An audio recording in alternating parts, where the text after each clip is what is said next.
So Arden Creek floods, Linda Creek floods in Roseville. You hear about that all the time.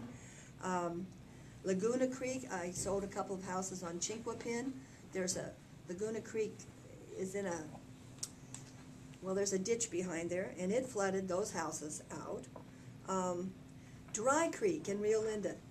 It isn't dry. It flooded in the time I lived there. It flooded 3 times.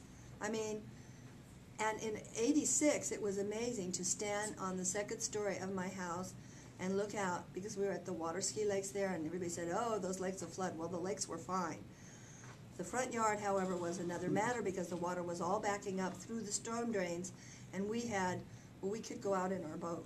We had water up almost to our front door. But of course, we'd built higher, and actually we built our house 5 feet off the ground. Well, it was for the view, but it turned out to be a good idea. You could go out in your boat, you know, and as far as I could see was water. On the other side of the airport, as far as I could see was water. The western drainage canal that runs through Natomas couldn't carry all the water. They just couldn't get it out fast enough.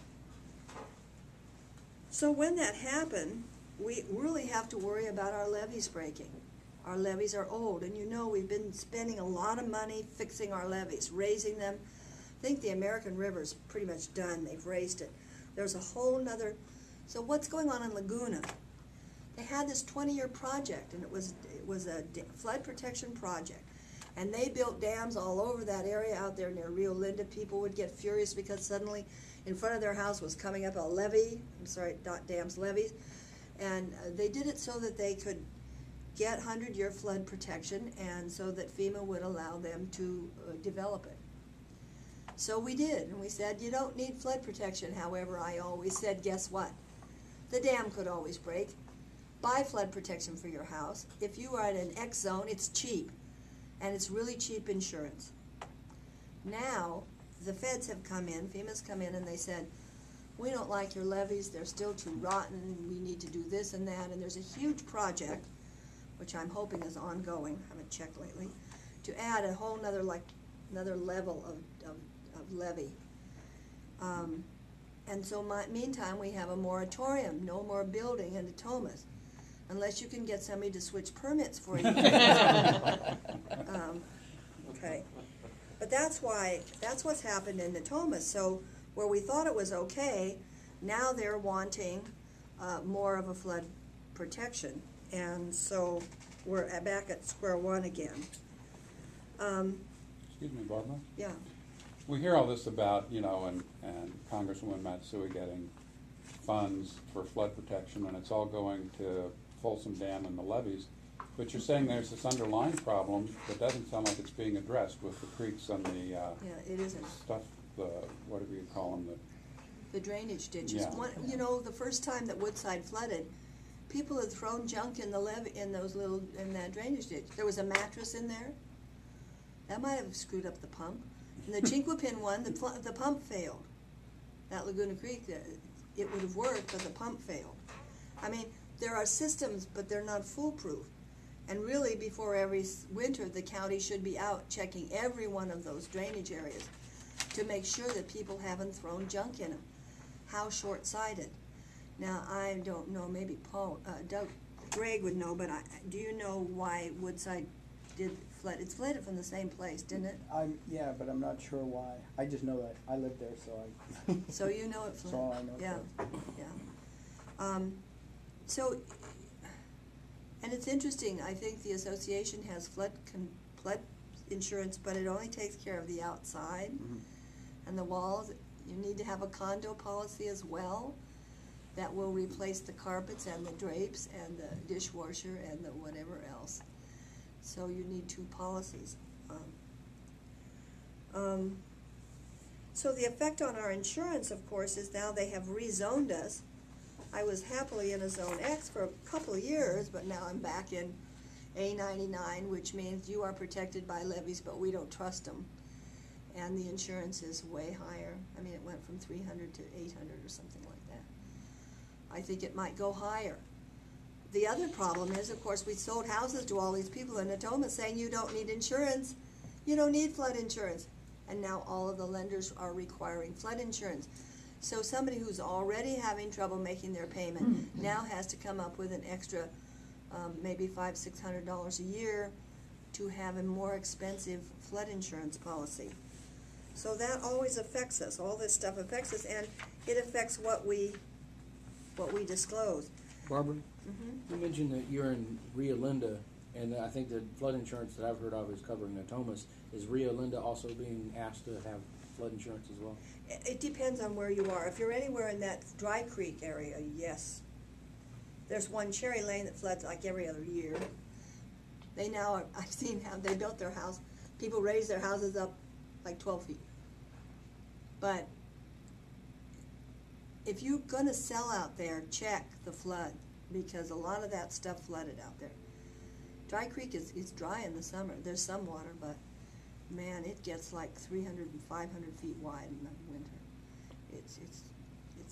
It's a power to be reckoned with.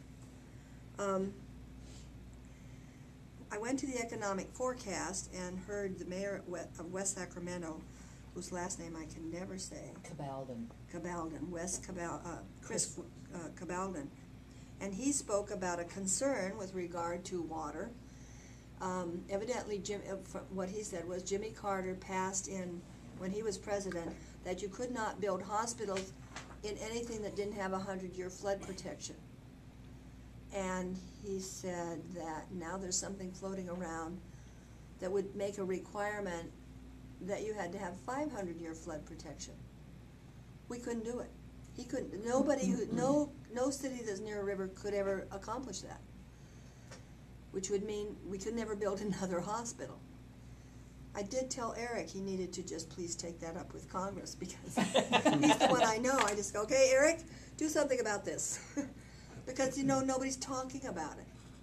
It needs to go to NAR. It needs to be something that NAR is fighting now, instead of doing a backpedaling thing like we're doing with HCBCC thing. You know, we need to get ahead of that. Well, I would think everybody on the Mississippi, the Missouri, the Kansas, every other river in the world would be fighting that, because most of the major cities are on rivers. I mean, they started there because that's how people got around in the old days. And you needed water for things.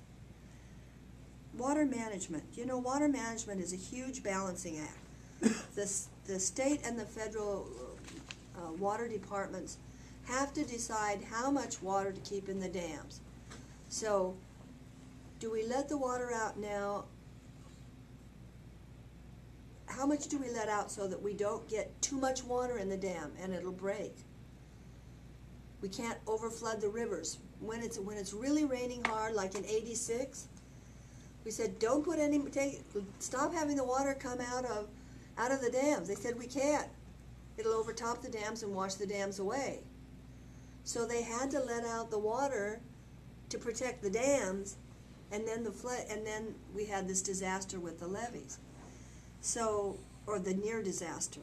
So that balancing act of, well, if we let out now to protect the dams, then will we have enough water in the summer? And if we don't, will we overtop?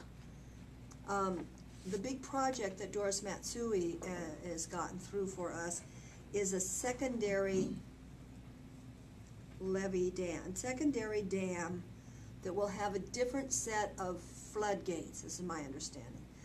Remember a couple of years, well, Where? everything's a couple of years ago to me, where the dam gate hung up, and they couldn't get it shut or open, or there was a problem. So now, instead of having the water release at the top, I think the new one is going to have the water release at the bottom. Anyway, it's a different design, so that we won't have that problem, and it will give us more flood protection, and I think maybe it will give us more capacity in the dam. You know, lately we only think about the fact that we don't have enough water, but I've been here plenty of years when we had too much. So it's a problem to be concerned about. We need to keep enough water in the river to keep the ecology going, and we need downstream protection with the dams, and we need the Central Valley agriculture. All you need to do is take one trip down I-5 and look at what's green on this side and desert on the other to see what water can do. And the problem is, when we were at SAR, one of the directors from the Central Valley stood up and he said, we have 1,000 farmers going out of business because there's no water.